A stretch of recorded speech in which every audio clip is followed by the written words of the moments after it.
कांग्रेस के सॉफ्ट हिंदुत्व की। प्रियंका गांधी प्रयागराज पहुंची हैं, वहां पर वो संगम स्नान के लिए गईं और कल तस्वीर आई थी सहारनपुर में भगवा अंगवस्त्र रुद्राक्ष पहने हुए प्रियंका गांधी नजर आई। तो सवाल ये है कि क्या सॉफ्ट हिंदुत्व की राह पर जो प्रियंका गांधी चल रही हैं उससे चुनाव में कांग्रेस का डंका बजेगा? सवाल ये भी है कि प्रियंका का जो भगवा अवतार है क्या यूपी कांग्रेस की नैया पार लगा पाएगा? और सवाल ये भी है कि प्रियंका की जो हिंदुत्व पॉलिटिक्स जारी है ये क्या 2022 में कोई राजनीतिक कमाल कर पाएगी?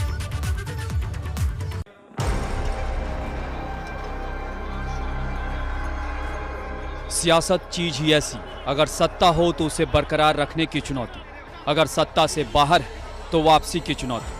और इनकी तो पूछिए ही मत, कुर्सी की कसक ने इनकी नींद हराम कर रखी है और उसके लिए इन्हें क्या क्या नहीं करना पड़ रहा है। और क्यों नहीं, आखिर वो भी एक समय था जब देश भर में समझ लीजिए कांग्रेस मतलब कुर्सी और कुर्सी मतलब कांग्रेस हुआ करता था। सत्ता की कुंजी इन्हीं के हाथों में हुआ करती थी, लेकिन समय ने करवट ली तो नौबत उंगलियों पर गिनती तक आ गई और उत्तर प्रदेश की सत्ता तो मानो इनके लिए किसी सपने की तरह हो गई है। 5-10 सालों की कौन कहे, अब तो 3 दशकों से भी ज्यादा का वक्त गुजर चुका है। राहुल गांधी युवा से अनुभवी हो गए, लेकिन यूपी के लोगों ने उनके अनुभव को भाव नहीं दिया। हालांकि उन्होंने भी अपनी भाव भंगिमाओं के जरिए इन्हें भुनाने की कोशिश तो खूब की, लेकिन कुर्सी दूर और दूर होती चली गई। अब गिनती के कुछ सालों से बहन प्रियंका गांधी ने मोर्चा संभाल रखा है। 2022 विधानसभा चुनाव के लिए वो कांग्रेस का चेहरा है। शायद इसीलिए आजकल उनका चेहरा और बॉडी लैंग्वेज उनकी पार्टी कांग्रेस की राजनीति और रणनीति का रोड मैप पेश कर रही हूँ। माथे पर तिलक से लेकर गले में रुद्राक्ष और कंधे पर भगवा तक हर भाव एक नई भूमिका बना रहा हो।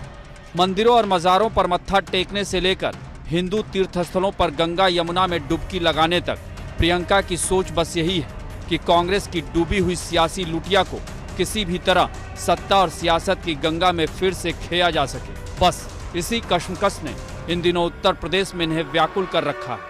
कृषि कानूनों के खिलाफ किसान सड़कों पर हैं, तो उन्होंने पार्टी के माकूल पहले सहारनपुर को चुना। आपको मालूम है कि कांग्रेस की सरकार के समय आपके लिए क्या क्या किया गया था। अगर कांग्रेस की सरकार आएगी तो ये कानून रद्द किए जाएंगे, आपको न्यूनतम समर्थन मूल्य मिलेगा, आपकी मदद के लिए कानून बनेंगे, आपको पीसने के लिए नहीं बनेंगे। प्रियंका कल सहारनपुर में मंदिर भी गईं, मजार पर भी गईं और मंच पर आई तो शरीर हिंदू प्रतीकों से बहुत कुछ कह रहा था। शायद इसीलिए बीजेपी को मौका मिल गया। मैं किसी नेता के किसी कृत्य पर टिप्पणी नहीं करता, लेकिन इतना जरूर है कि कहीं भी स्नान हो लेकिन जनता के बीच में कोई रहे और जनता की जो परेशानियां, उनकी वास्तविक परेशानियों को से रूबरू अगर आदमी हो तो ज़्यादा अच्छा है। प्रियंका आज प्रयागराज में, यहाँ भी वो इसी तरह की भूमिकाओं में है। हालांकि सियासत की डिक्शनरी में इम्पॉसिबल शब्द के लिए कोई जगह नहीं, लेकिन प्रियंका गांधी के लिए यूपी को मिशन पॉसिबल बनाना इतना आसान भी नहीं, क्योंकि सामने विरोधियों की लकीर इतनी बड़ी है कि उससे बड़ी लकीर खींचने के लिए लकीर का फकीर बनने से काम नहीं चलने वाला। इशारा तो आप बखूबी समझ ही गए हैं। Bureau report, ABP Ganga. और सीधे मेहमानों का रुख करते हैं, क्योंकि कई महत्वपूर्ण सवाल हैं। हमारे साथ जुड़ रहे हैं उत्तर प्रदेश के अल्पसंख्यक राज्य मंत्री मोहसिन रजा जी, राहुल लाल जी हैं राजनीतिक विश्लेषक, और अंशु अवस्थी जी प्रवक्ता कांग्रेस। आप सभी का बहुत स्वागत है। मोहसिन साहब, सबसे पहले आपके पास ही आ रहे हैं। कल प्रियंका गांधी वाड्रा सहारनपुर पहुंची, भगवा अंगवस्त्र रुद्राक्ष की माला, और आज प्रयागराज पहुंची हैं और भक्तिमय वातावरण बनाने की कोशिश हो रही है। शंकराचार्य जी के वो आशीर्वाद भी लेंगी। क्या आप मानते हैं कि 2014 के बाद जो सॉफ्ट हिंदुत्व की राह कांग्रेस अपना रही थी सत्ता में वापसी के लिए, अब उसका टॉप गियर लग गया है?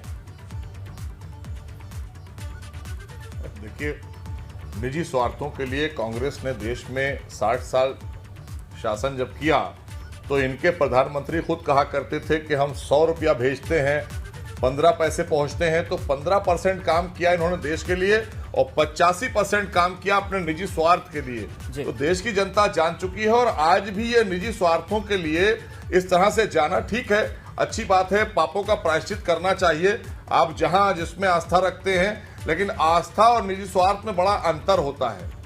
हम अगर प्रभु श्री राम मंदिर की बात करें तो यही कांग्रेस है जिसने एफिडेविट में प्रभु श्री राम के अस्तित्व पर सवाल उठाया था।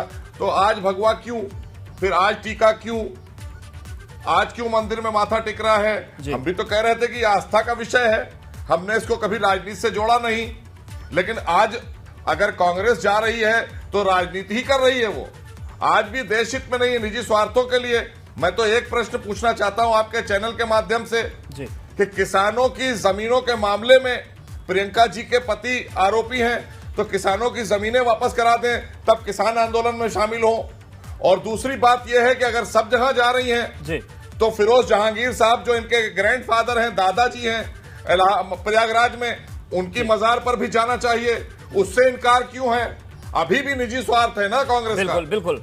अंशु अवस्थी जी, सवाल यही है, जिस तरफ रजा साहब इशारा कर रहे हैं कि ये क्या पापों के प्रायश्चित की बात की जा रही है, जो दौरा है, क्या माने हम इसको? कई सवाल भी उन्होंने छोड़े आपके ऊपर। अवधेश जी देखिए, जो दौरा है श्रीमती प्रियंका गांधी जी का, ये कोई पहली बार नहीं है।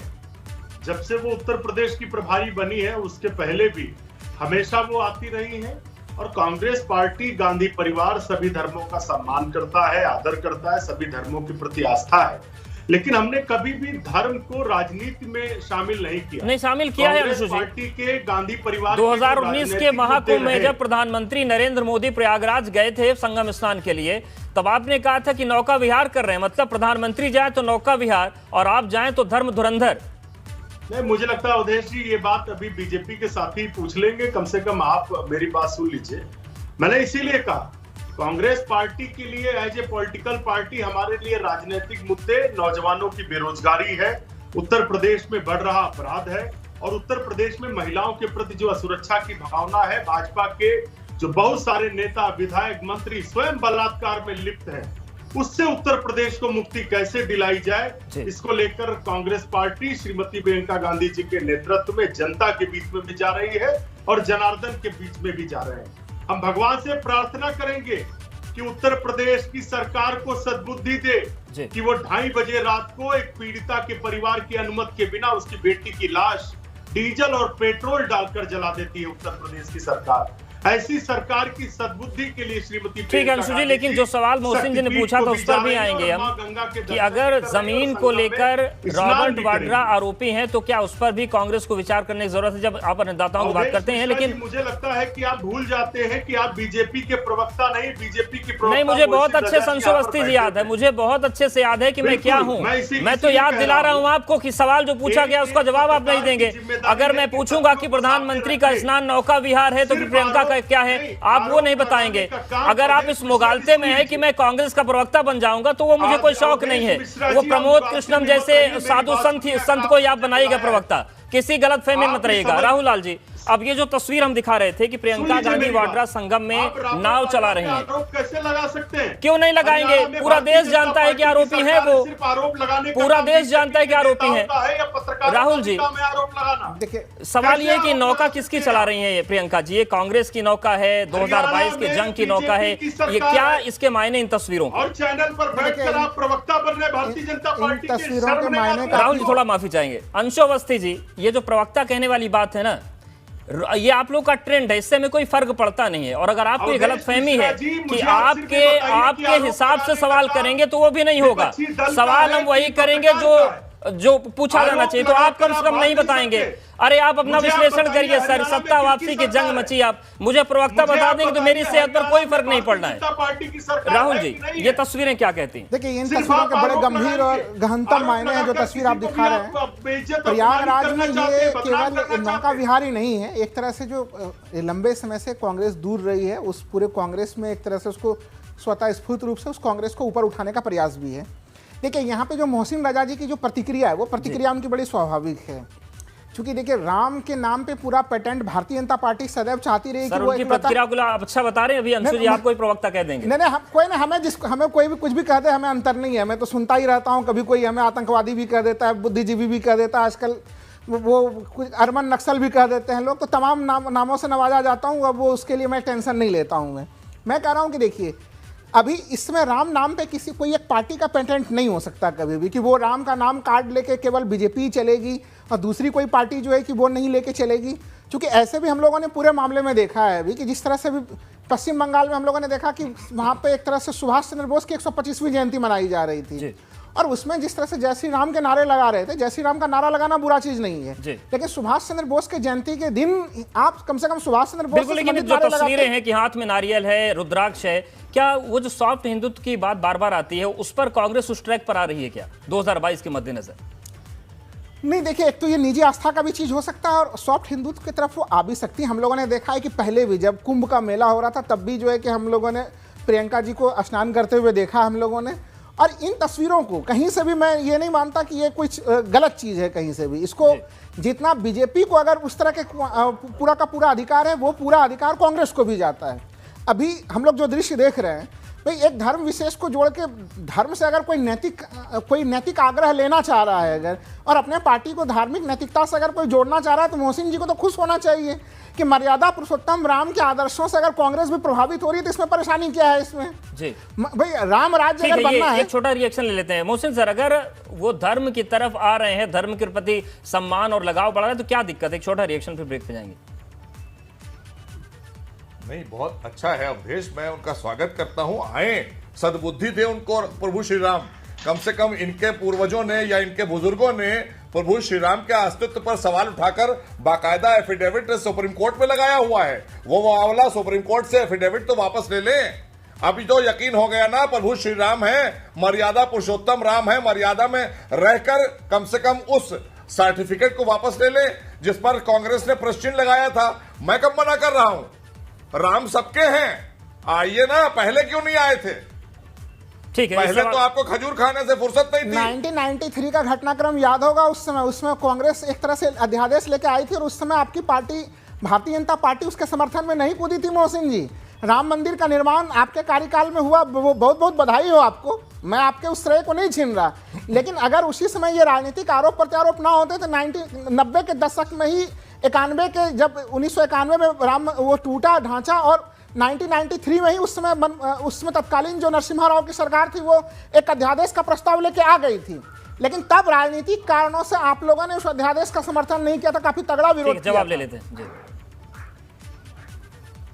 देखिए मान्यवर, आप जो बात कह रहे हैं, मैंने आपको सीधी सी एक प्रश्न पूछा है कि कांग्रेस की नेता को पहले इस बात को साफ करना चाहिए देश की जनता से कि प्रभु श्री राम के अस्तित्व पर सवाल उठाने का अधिकार कांग्रेस पार्टी को किसने दिया था। ये तो विश्वास ही नहीं करते। आप किसकी आराधना करते हैं, आप किस आराधना स्थल पर जाते हैं, वो सवाल नहीं उठता। लेकिन सवाल तब उठते हैं जब पहले कोई स्टैंड और रहा और बाद में बदल जाए। तो केवल हम धार्मिक मसला ही माने या फिर जो चुनावों की आमद है 2022 में एक बड़ा जंग लड़ने जा रहे हैं, हालांकि उसकी भी तैयारी कोई गलत नहीं है। राजनीति का काम है कि सत्ता पर जाएंगे तो हमारे सिद्धांत के साथ उस प्रदेश का विकास होगा, लेकिन उसको सियासी तौर से जो देखा जा रहा है उस पर क्या स्टैंड है आपका?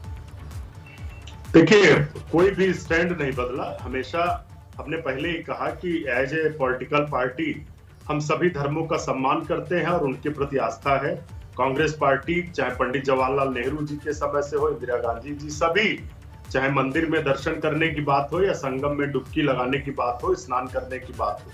पंडित जवाहरलाल नेहरू जी तो संगम की, कुंभ की तैयारियों का जायजा लेने भी जाते थे। सवाल ये है कि आज जो लोग सवाल उठा रहे हैं उनके चरित्र पर सवाल है। भारतीय जनता पार्टी चुनाव से पहले भी धर्म की राजनीति करती है और सत्ता में आने के बाद भी अपना राजधर्म भूल जाते हैं। अरे, आपका राजधर्म ये नहीं है कि किसी को आप सर्टिफिकेट देंगे कि कौन मंदिर जाएगा, कौन हिंदू है, कौन नहीं है। आपकी जिम्मेदारी थी उत्तर प्रदेश के नौजवानों को रोजगार देने की। आपकी जिम्मेदारी थी उत्तर प्रदेश को विकास के पथ पर आगे ले जाने की। कांग्रेस पार्टी आज से 30 साल पहले सत्ता में उत्तर प्रदेश में थी, तब की जो इंडस्ट्री है वो इन पिछली 30 साल की सरकारों में तो सिर्फ बंद होने का काम हुआ है। आप याद करिए, उत्तर प्रदेश में रोजगार मांगने लोग बाहर से आते थे और आज ये परिस्थितियां हैं। आपने लॉकडाउन के समय में देखा कि उत्तर प्रदेश के करोड़ों नौजवान परिवार बाहर जाके रोजगार करते हैं। तो उत्तर प्रदेश में जो लगातार भारतीय जनता पार्टी सिर्फ और सिर्फ धर्म की राजनीति कर रही है, लोगों को गुमराह कर रही है। यदि वो रोजगार भी ठीक है, तो कम से कम। रजा साहब ये कह रहे हैं कि रोजगार की बात होनी चाहिए तो आप लोग राम की बात छेड़ देते हैं। देखिए, कोई भी स्टैंड नहीं बदला। हमेशा हमने पहले ही कहा कि एज ए पॉलिटिकल पार्टी हम सभी धर्मों का सम्मान करते हैं और उनके प्रति आस्था है। सवाल ये है कि आज जो लोग सवाल उठा रहे हैं उनके चरित्र पर सवाल है।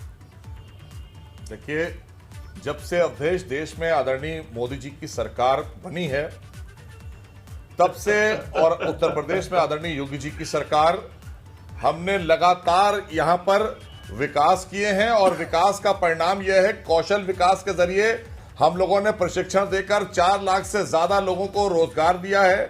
और आपने देखा लाखों की तादाद में अभी वो भर्तियां हुई हैं जिन भर्तियों को लेकर ये सरकारें कभी सोचती नहीं थी। ये सब तुष्टीकरण की भेंट चढ़ाए हुए थे। तो ऐसे समय में आज जब विकास हो रहा है, देश और प्रदेश आगे बढ़ रहा है, ये तो 30 साल से उत्तर प्रदेश में नहीं है और अभी 6 साल हुए हैं देश से बाहर हुए, लेकिन 6 वर्षों में आदरणीय मोदी जी की नेतृत्व की सरकार ने 60 वर्षों का सूखा हरा कर दिया है। वहां पर अच्छा कार्य हो रहा है, देश के लोग संपन्न हो रहे हैं, देश विकास की तरफ बढ़ रहा है। लेकिन ये आज जो सॉफ्ट हिंदुत्व की बात पर बुरा मान रहे हैं, पहले तो ये खजूर खाते थे बैठकर, पहले यही रोजा अफ्तार पार्टियां कराते थे, अब ये उससे गुरेज करने लगे हैं। हम सबका साथ सबका विकास की बात करते हैं, बिल्कुल, हम सबके विश्वास की बात करते हैं, बिल्कुल। और इन बदलते हुए परिदृश्य को सियासत भी क्यों कर रहे हैं? मैं जवाब दे देता हूं। जनता है वो समझेगी। माफी चाहेंगे सभी मेहमानों से, वक्त अब एकदम नहीं है। आप सभी का बहुत शुक्रिया हमारे साथ जुड़ने के लिए, बातचीत करने के लिए। तो तस्वीर जो बदल रही है राजनीति की, उसमें सवाल यही है कि क्या ये बदलती हुई तस्वीर सियासी परिदृश्य की वजह से बनी है या फिर वाकई धर्म के प्रति लगाव बढ़ रहा है।